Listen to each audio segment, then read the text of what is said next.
Hola amigos, bienvenidos a mi espacio, soy David Parcerisa. En su libro La amenaza extraterrestre, el investigador español Salvador Freixedo nos resumía una lista, increíble lista, del total de estrellamientos OVNI que se habrían ido sucediendo, aunque por supuesto el caso más conocido sea el de Roswell. En esta lista de estrellamientos OVNI, Freixedo nos revela como mínimo que hay un registro de 113 casos de UFO crashes, de ovnis estrellados. Y por supuesto, accidentes involucrando naves estrelladas en diferentes puntos del mundo, ¿no? Todos los casos, por supuesto, está en Estados Unidos. Como resultado de estos estrellamientos, había un total de 170 cuerpos de alienígenas muertos y 21 de ellos vivos. Sí, capturados por las altas autoridades. Freixedo además nos decía que de 1947 a 1952 hubo por lo menos 17 accidentes, ni más ni menos. De estos 17 accidentes había un resultado, un balance de 67 cuerpos y uno de ellos vivo. 7 en Nuevo México, 2 en Arizona, 2 en Texas, 1 en California, en Montana, Nevada, Wyoming, México y Noruega. Como veremos, el caso Roswell, por supuesto, la mayoría de la gente, como no parece querer profundizar un poco más dentro de la cultura ufológica, el caso Roswell no es ni el primero ni el último. Es el más conocido, pero no es el primero ni el último. Este caso sucedió el 2 de julio de 1947.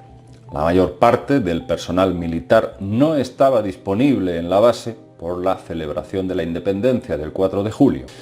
Esto fue un hecho casual, o no, que favoreció la filtración de noticias de este caso. No había suficiente personal, ni la logística necesaria para desplegar esa cortina de silencio que se requería en un caso imprevisto como ese. Más de 500 testigos civiles y militares vieron y tocaron los restos de esa nave estrellada y los cadáveres de sus tripulantes. En 1947, en el mismo Roswell, estaba precisamente la única fuerza de intervención nuclear del mundo, la base del Escuadrón de Bombarderos 509, la Bomb Group 509, de la USAF, las Fuerzas Aéreas, que disponía de un arsenal de 15 bombas atómicas, ni más ni menos. Pero además, no muy lejos de Roswell, está también la base de misiles de Bright Sands. Por otro lado, también el 16 de junio del año 45, el ejército había hecho estallar de forma experimental una bomba atómica en Alamogordo, también Nuevo México, y que estaba a 100 millas al sudoeste de Roswell. Aquí desde luego nos preguntamos si tuvieron algo que ver estas bases militares y esa actividad nuclear con el estrellamiento de la nave de Roswell y las que vinieron después. ¿Influyeron de alguna forma en esa tecnología extraterrestre? ¿Acaso estos seres eran muy sensibles a ciertos patrones electromagnéticos? ¿O en las bases de radar que por supuesto rodeaban toda esa zona? ¿Pudo eso interferir de alguna forma en el habitual funcionamiento de sus naves? No lo sabemos, por supuesto, con certeza, pero parece demasiada coincidencia. Lo que sí parece claro es que sí era una zona potencialmente interesante para estas razas extraterrestres, por todo el arsenal bélico que había, por toda la tecnología del momento. Ahora bien, lo que no sabemos es por qué los ovnis caen en ese territorio.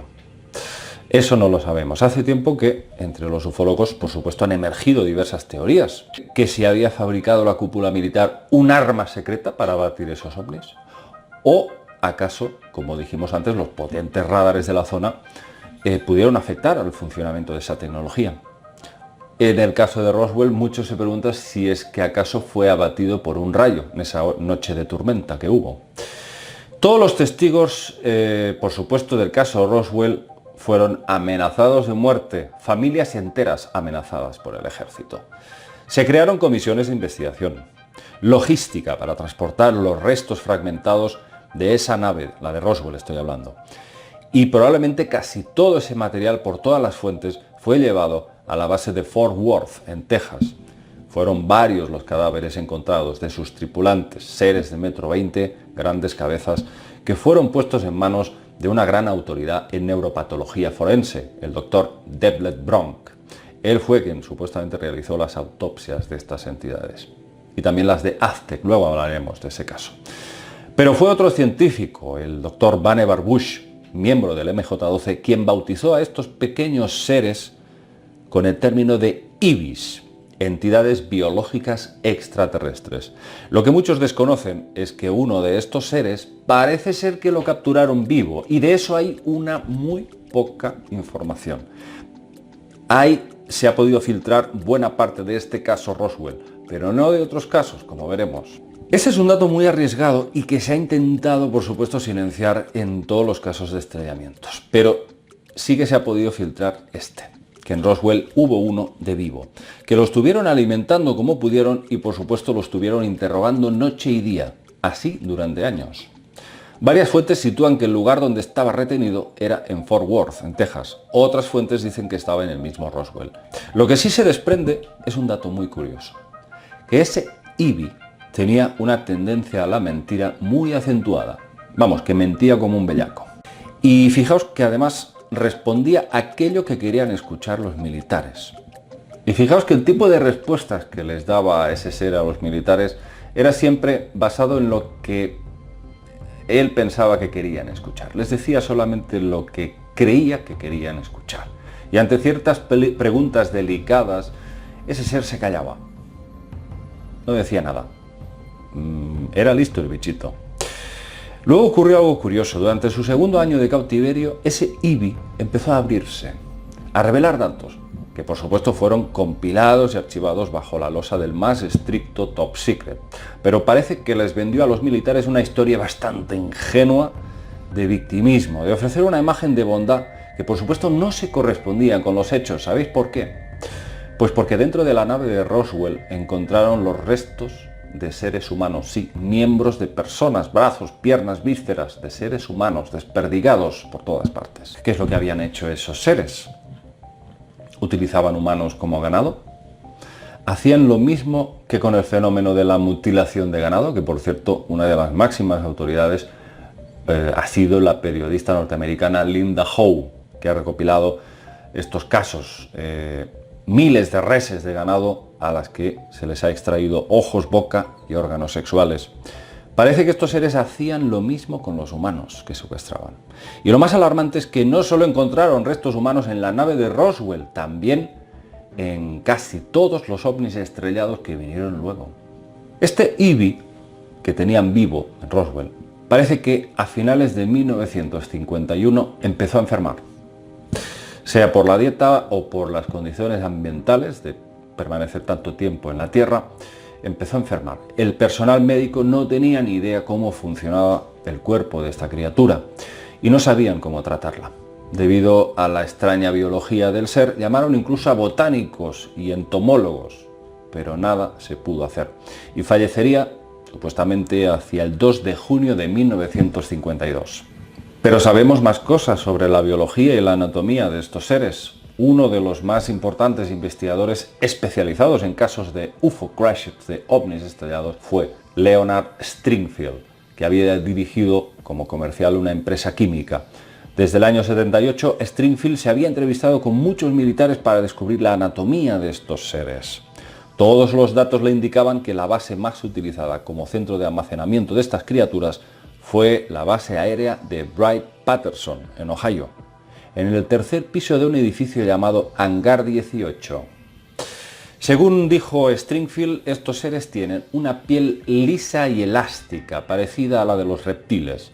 Carecen de sistema digestivo, no tienen vías gastrointestinales o zona rectal, y en lugar de corazón poseen un órgano, vamos a decir, cardíaco, que bombea el paso de un líquido que no es sangre, pero parece ser su equivalente a la sangre, aunque en ella no encontraron ni glóbulos rojos ni linfocitos.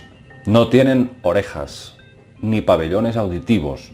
Su nariz, ya lo sabéis muchos de vosotros en diferentes representaciones, presenta solamente 2 orificios, no tienen nariz. Y su boca es una línea fina. La cabeza es enorme, sus brazos tan largos que les llegan casi hasta las rodillas.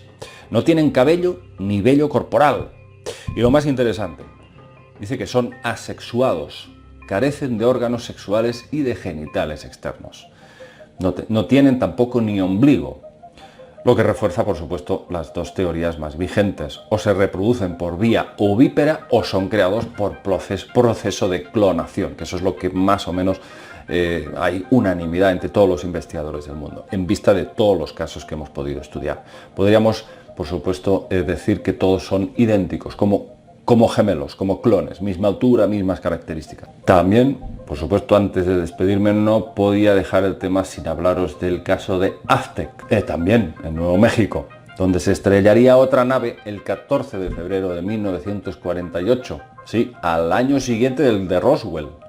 Esta vez parece que se trataba de una nave de 30 metros de diámetro, y aquí sí que ya en este caso de Aztec se disponía de todo un comité supersecreto perfectamente preparado logísticamente para el transporte de los restos de la nave y de sus tripulantes. Porque esta vez hay que decir, amigos, que en el caso de Aztec fueron 16 seres, 16 hombrecillos los que sacaron de dentro de la nave. Si alguno estaba vivo, por supuesto no lo sabemos y probablemente no lo vamos a saber nunca, a no ser que se pueda filtrar alguna información de ese lejano 1948, cosa que es bastante difícil por ahora, pero viendo lo anterior, por supuesto tenemos motivos para sospechar que muy probablemente hubo alguno más de vivo. Si hay, como dice Freixedo, más de 113 casos de ovnis estrellados en todas partes del mundo, ¿quién nos dice que la cifra es mucho más elevada de la que os hemos dicho al principio? Y estemos hablando quizás de cientos de seres que han estado capturados vivos en manos de las altas autoridades. Por supuesto, el sargento retirado del ejército norteamericano, Clifford Stone, ya nos hablaba precisamente de que en una base en Vietnam tenían ahí retenido a un gris, a uno de estos seres al que le estaban interrogando. Y parece ser, como ya os conté en uno de los vídeos, él mismo quiso ayudar a ese ser a liberarlo, porque parece ser que las represalias que hubieran tomado los suyos hubiesen sido desproporcionadas, hubiesen acabado con toda la base militar. Amigos, aquí os dejo con este enigma tan complejo y al mismo tiempo tan apasionante, ¿verdad? Por supuesto, voy a leerme vuestros comentarios y vamos a seguir adelante con nuevas propuestas y actualizando todos estos datos para ver y entender cómo está hoy en día esta situación, si estamos hablando de los años 40, a ver en qué ha cambiado o en qué ha mejorado o en qué ha empeorado todo este tema de, bueno, hoy ya podríamos hablar de exopolítica. Amigos, os mando un abrazo y nos vemos en el próximo vídeo. Chao.